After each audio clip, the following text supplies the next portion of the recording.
武汉的国人同胞回来，我们政府用尽心力，我们一直坚持就是要弱势优先、防疫优先、量力而为。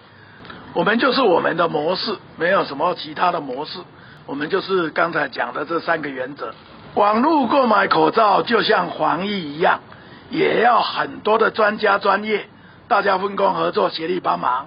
那我们就是要让国人同胞实名制后，还有没有更方便、更有效的方法，让各界都能满足？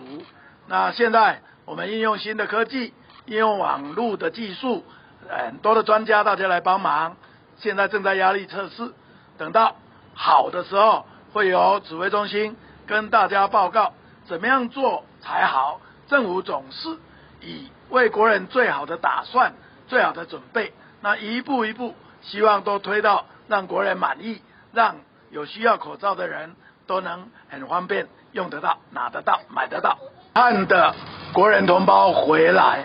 我们政府用尽心力，我们一直坚持就是要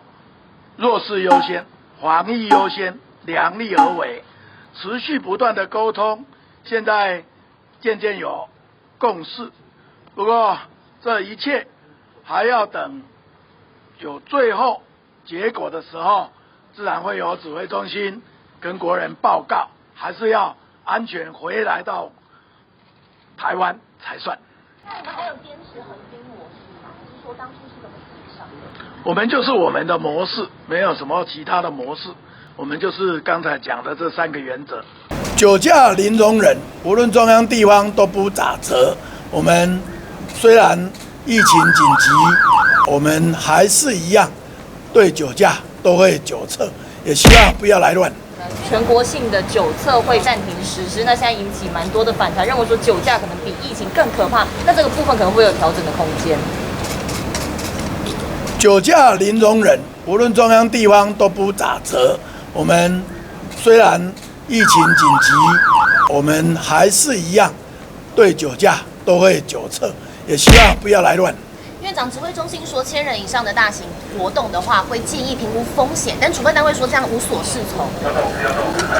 就相关防疫需要，怎么样子避免感染，中央会定出相关的规范跟指引，各部会根据业管的业务，再做进一步的细则规划，然后由地方主管机关来做判断裁量，有疑虑就各该个案，中央也会做明确解释。院长，这个澳洲的音乐家啊，他是确诊进来，再确诊出去，这样机场的检疫是不是有漏洞？我们就这个案子当初的情况是怎么样？那现在这样的情况，是不是还有精进的空间？都会逐一盘点，